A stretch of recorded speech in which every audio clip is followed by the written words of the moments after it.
Hello, Bookstew viewers and listeners. I'm always so thrilled when I have a returning author, and especially when that returning author lives in the next town, which makes the trip over very easy, and we don't have to worry about Zoom issues or anything like that. So please welcome back Jane Healey. Thank you so much for having me back, Eileen. This is so fun. Hi, Jane. So this book is Jane's fifth, and it's the fifth time she's been on Bookstew, coincidentally. And the book is The Women of Arlington Hall.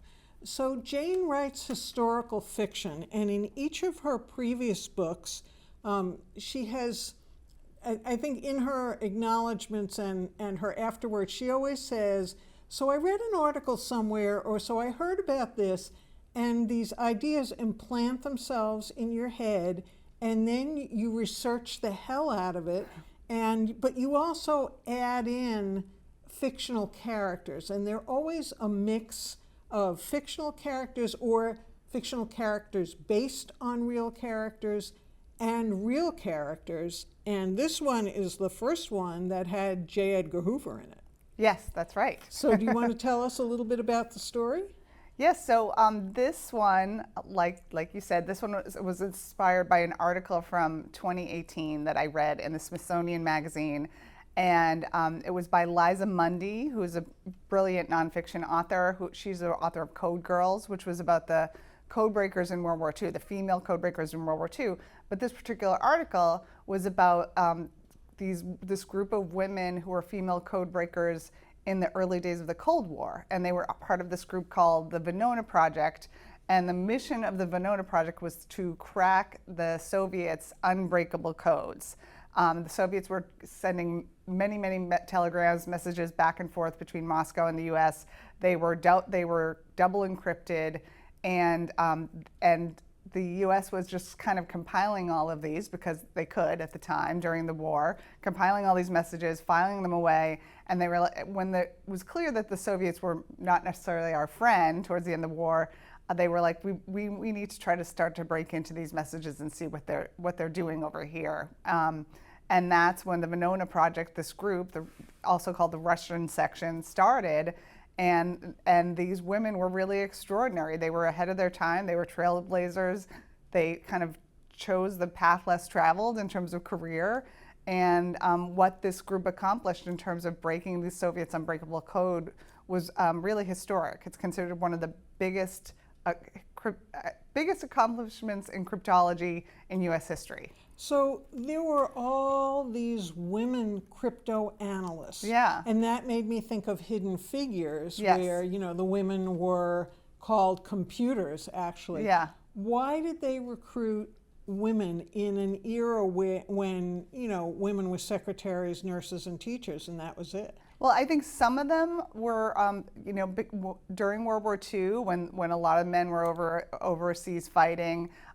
Some of these code breakers were recruited then for these jobs. But then even after the war, I'm not exactly sure why, but they started recruiting women for these roles even after that. I mean, 90% of the code breakers on the Venona Project were women.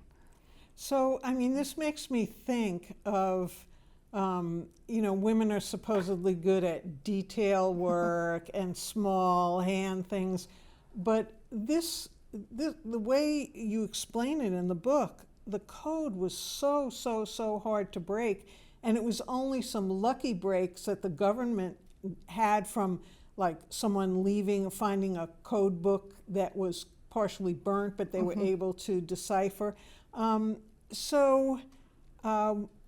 I guess my main question about it was, there was still an element of disrespect for the women, I think, not by their coworkers, but maybe they actually had to work with the FBI and the CIA.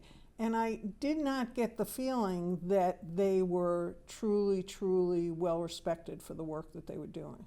Well, yeah, I think that's true because this was still, late 40s, 50s. This was like pre-Mad Men days. So women were still fighting for every ounce of respect in the workplace, for sure. One thing I did read about Arlington Hall, which is where the Venona Project was, that was the head of U.S. military intelligence. It was this big campus. It used to be a girls' school.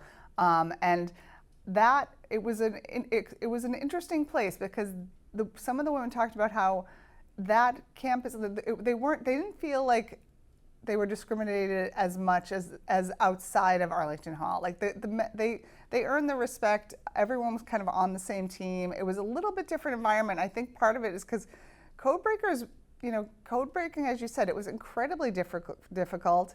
It required a certain kind of brain. It was a really quirky cast of characters who worked there, and that was one of the things that appealed to me too. Like, a lot of them would be considered neurodivergent today. Definitely Meredith Gardner, who was a real character in history and a real character in the book, would be considered on the spectrum for sure. The more I read about him, I'm like, oh, he was absolutely brilliant, but definitely had his quirks, did not suffer fools, did not love people, frankly. A lot of the time he liked code breaking more than he liked people, spoke like a dozen languages. He was working with the Japanese code breaking group and taught himself Japanese in 3 months. The fact that he knew, I have some familiarity and friends in India, and the fact that he could read Sanskrit was an amazing, to me that was like accomplishment alone. Yes. But your focus is on a group of women, and in every one of your books, so I'm going to name them off, my all-time favorite, Saturday Evening Girls Club, the Beantown Girls, the Secret Stealers, Good Night from Paris, and now the Women of Arlington Hall. You've got a solid core of women who are very close. Each, there's some little quirkiness that they have, but they are, they band together and they support each other in the most magnificent way. So in this book, tell us about your main character, whose name is Kat Colleen. Yeah, so Kat Colleen decides to cancel her wedding. This is not a spoiler. It happens, it's kind of her backstory. She's from Cambridge, Massachusetts. She went to Radcliffe. She on the morning of her wedding decides to cancel her wedding and take this somewhat mysterious opportunity working at Arlington Hall. And she comes to find out it's doing code breaking for the Russian section, for Venona Project. I wanted to write about a character who had really always felt a little out of place. So Kat Colleen was from a working class background in Cambridge. So she didn't really, but she was brilliant and she was driven, and so she didn't really fit in at her high school with the girls in her high school who were all kind of getting married and not going on to college. But then she didn't really fit in at Radcliffe because it was a lot of upper class girls. She didn't really understand that world. And so I wanted to write about a character who goes to Arlington Hall and she finally finds her people. She finds a real group of friends for the first time in her life. So this is very, this has a little bit of spy thriller, it has a little of romance, but I really wanted to write again about a group of friends who really support and bond and have that amazing thing that happens when a group of women friends get together, and this was, one of the things that inspired this book is in the article that I read,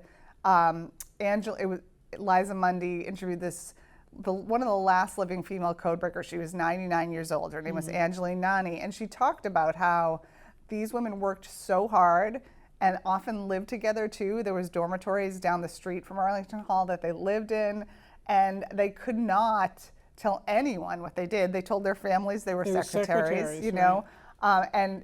And so, by default, they became really close because they worked together, they lived together, and formed really close friendships. I think also Kat is a singer. Yes. She sings with an Irish band in Cambridge.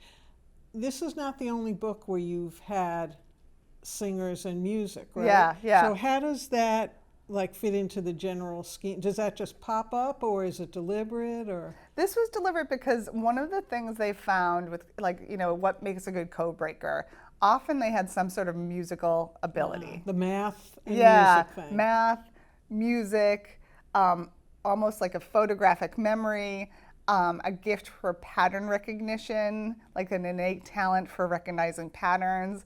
So I was like, well, musical ability, that would be a fun release, because I think all of my stories I try to think about highs and lows and intense moments and then some lighter moments, and I'm like, well, if she was a singer and that could be a fun thing to play with. And I love music, and I think that music, some of the songs in the book kind of tie in with some of the themes that I'm writing about, some of the lyrics. So I love doing that kind of stuff too.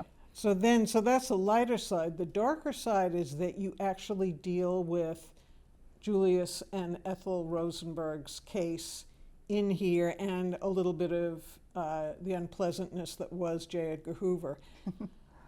The Rosenberg case is still so controversial, not about Julius, whether he was a spy, that's pretty much acknowledged, but Ethel's role, his wife Ethel's role, you kind of skirt the controversy.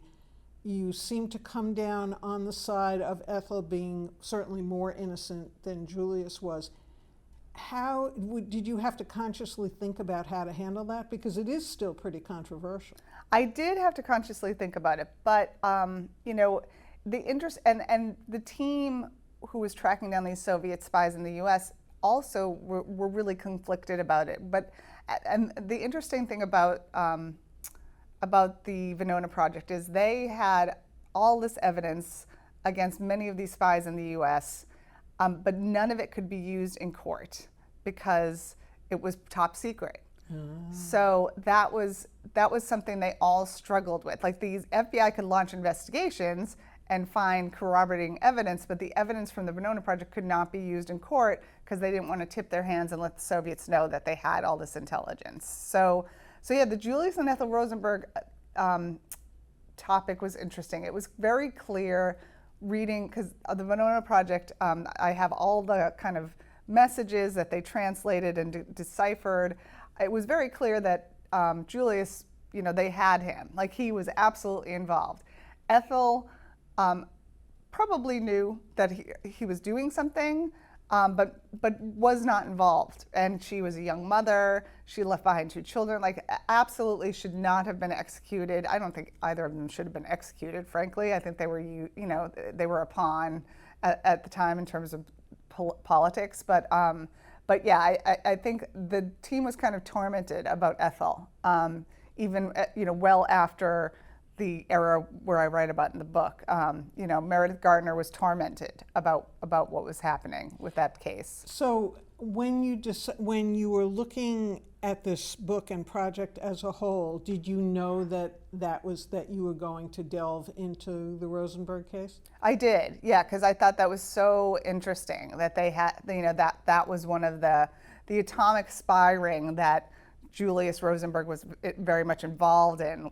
That was one of the most interesting parts of the history of the Venona Project. And the thing that, it was one of those stories that the Venona Project was only declassified in 1995, and it still hasn't been completely declassified. And I think that's why a lot of people have not heard that much about it. And so that was, and yet they were involved in tracking down the Rosenbergs, tracking down Klaus Fuchs, who was working on the Manhattan Project and stole a bunch of secrets. And that part, so that involving, after the myth of Oppenheimer and the movie and Yes. what we all learned, and seeing him as, like I did after the movie, this godlike, almost perfect but tormented figure. Yes. To find out that there were spies involved in that, because I think there were parts in the movie that dealt with their suspicions and why Oppenheimer got fired and whatever happened, that it was tied in with Soviet spies, but it didn't go into it that much in the movie. So that's another aspect of things we're vaguely familiar with that you kind of put your focus on, which I thought was great. But there's no mention of Joe McCarthy and the McCarthy. So this, I assume this was right before all that exploded, or did you not want to include the Army McCarthy hearings? So there is a little bit mentioned in about McCarthy, but not much. And the interesting thing was, there was that whole Senator McCarthy and the paranoia, and he was accusing half of Hollywood of being spies and communists. He didn't know about the Venona Project. So there was some truth to what there were spies in the U.S., Russian spies, over 300 of them or more, But he didn't know about the actual reality of what was going on. He was just kind of, anyone he didn't like. So do you think Yeah. there were like people sitting there? I mean, the famous thing of Welsh saying, "Have you no shame?" and bringing McCarthy down. Did anyone? Because even President Truman was not privy to all the information. He was not. So, but there were people who were. Yes. So do you think during the McCarthy era they were like kind of gnashing their teeth because, but I don't think the spies were in Hollywood. I think that was just a chance to make it look scarier to people and get more publicity. Yes. But they must have been like, yikes, Yeah. this guy is onto something, but we don't like the way he's onto it. And it's, you're taking it to an extreme that is a bunch of lies. And Yes. stuff. So and he's also a character in the book. Robert Lamphere was head of the Russian section of the FBI, and he was kind of the liaison to the Venona project at Arlington Hall, and it bothered him because exactly what you said. McCarthy was not doing anything to help the FBI's case. He was churning the waters. He didn't know what he was talking about, and Robert Lamphere did not like the way he was going about it either. So yeah, that didn't help their cause in any way. He talks about that.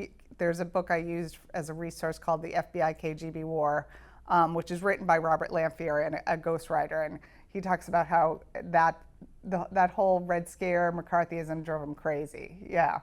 So in your 5 books that have been published, they're almost like scheduled to come out every 2 years. I mean, it's been 2017, 2019, 2021, 2023, and 2025. In the 2 years in between, would you say that if you added it up, that you spend a solid year on research or more? Because there's research and then there's writing. Right. That's really hard to say. I think that, so it's been every other year, and I already feel pressure about the next book, and I feel like pressure that I don't write faster, frankly. But yeah, the research is a really important aspect to this, and you can't fake it, and it takes time. It just takes time. So I don't know if I'd say I spent a solid year researching, but yeah, I probably at least just to even write the first 3 chapters in the proposal that I have to send to my editors takes me a good 6 months of research. So yeah, probably good. Yeah. So that leads me to bring up your own podcast. Oh yeah. So I think the last time I saw you in 2023, you had started it, but now it's like a juggernaut. Oh, and thank you. You seem to grab every historical fiction writer that's known, that's on bestseller list. You have a great roster of authors. How do you, I get sent books by publicists, by publishing houses, and also, sometimes I'll just drop an email to someone if I read their book and I really loved it. How do you find your authors? Well, some of them are definitely friends because I've been at this now almost 10 years, so it's really nice. The historical fiction author community is super supportive of one another. So some of them just reach out to me and ask, "Can I have a new book coming out, can I be on?" Other times, publicists reach out to me, and I'm on some sort of list with like Penguin Random House and some of these others, where I just get the books before they, I get the arcs before they even come out, and so I think we're at a good point now with the podcast that it's a lot of incoming pitches. I do have a publicist, Anne-Marie Nieves of Get Read PR. She's a friend, and she helps me with bookings too, so because that part of it is just, as you know, like doing this type of thing, like you make it look easy. You've been doing it forever. It's not easy. Like you have to book the author, you have to prepare, you have to read the book, you have to do the research on the author's background.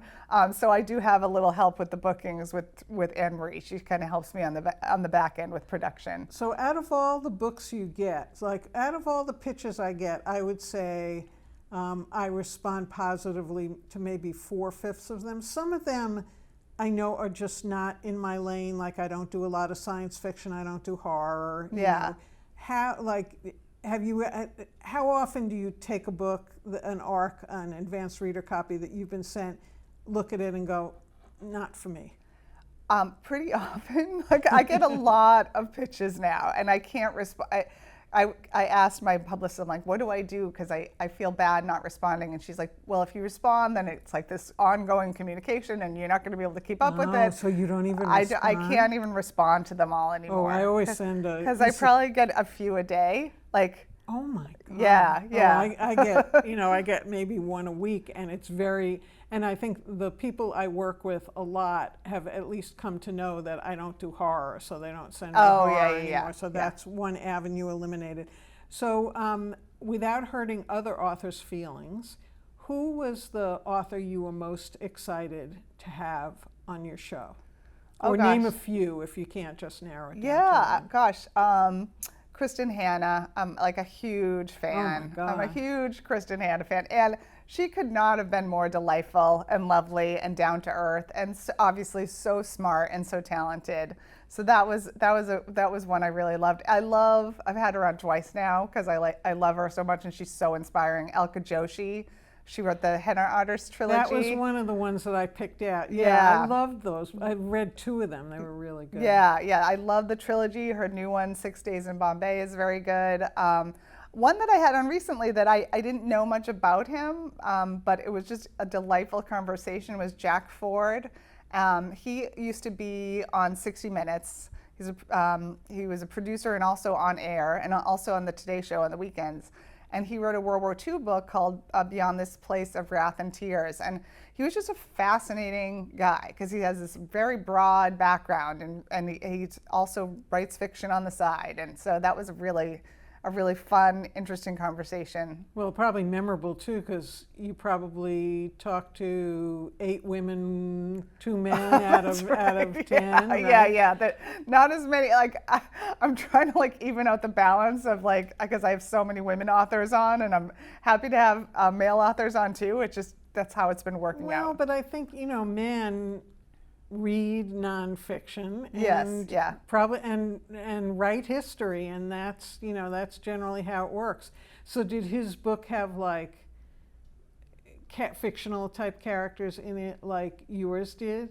Yeah, and it was also about the photojournalist Lee Miller, who was a woman, in World War II, and the book was really well done, and I could have kept talking to him for hours. He was just fascinating to chat with. So speaking of hours, so our time is going to get tight soon, but we're only a half an hour.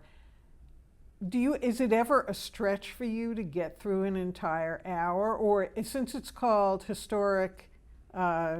Remind me of the name again. Historical Happy Hour. Yeah. Historical Happy Hour. It's not historical happy half hour. Have you ever been in a position where you've had to really stretch to get to an hour, or do you just stop when you feel you've had enough? Yeah, it's funny. I used to keep it to like 45 to 50 minutes, but I find, because especially when I do like a live Zoom interview. Sometimes I just record them like we're doing here. Sometimes I do them in front of a live audience, and I noticed like the audience's attention, people start dropping off around 30 minutes. So now I try to keep it to like a tight 30. It used to be 45 minutes to an hour, and it's too much for everybody, frankly. Oh, so it really should be called. Yeah, it should be called Historical Happy Half Hour, but that doesn't roll off the tongue as much. So let's see. I have a question for you about me. What question have I not asked you as we're wrapping up that if you were in my chair, I haven't asked you yet about the book, about the Women of Arlington Hall? Was there anything in my research that surprised me? People always ask that. And is that must be a typical question that you ask your writers, because it probably happens to everybody. Okay, what was it here? So here, what's really surprised me and what ended up making it into the book is when they tested the atomic bomb in July of 1945 in Los Alamos, New Mexico. It was called the Trinity Test Bomb. Watching Oppenheimer, the movie, and knowing what I knew about it, I didn't realize that how many thousands of people, American citizens, were downwind of that test. and because it was top secret, they were never warned. And the radiation levels in that area of the country were 10,000 times higher than a safe limit. And then there was a story I read that was recently actually covered in the Washington Post, because tomorrow is the 90th anniversary of Nagasaki. August 6th was 80th anniversary of Nagasaki. August 6th was the 80th of Hiroshima. Yeah. So it was a story about how there was a dance camp in Ruidoso, New Mexico, very close to Los Alamos. It was a girls' dance camp, and the day of the Trinity test bomb, these girls, they were described as they were literally like thrust out of their beds by the power of the explosion. They went outside, they saw a big mushroom cloud, and these white flakes started falling from the sky, and they were calling it warm snow. And they started playing in it and swimming in it because it was on the river.